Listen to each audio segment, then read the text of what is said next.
An aluminum hand plane.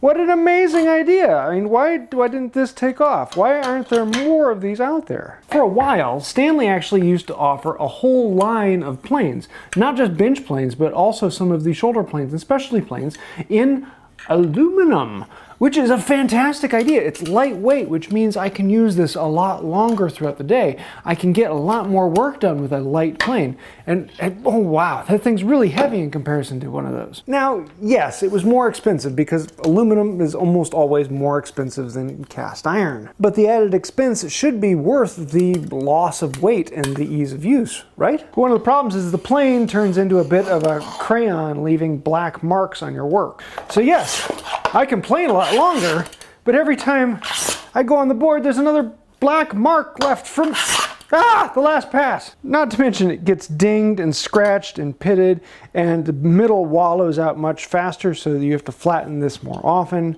And people put all of their initials in just by punching in the side.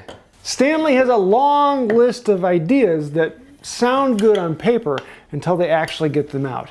And the sad thing is, they didn't sell that many of them, which means they're collectible, right?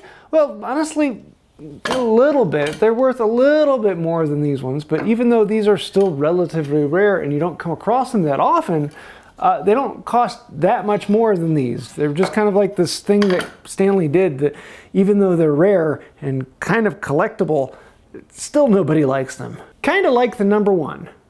Oh wait, people do like those. Sorry, I confused a bunch of people. Aluminium.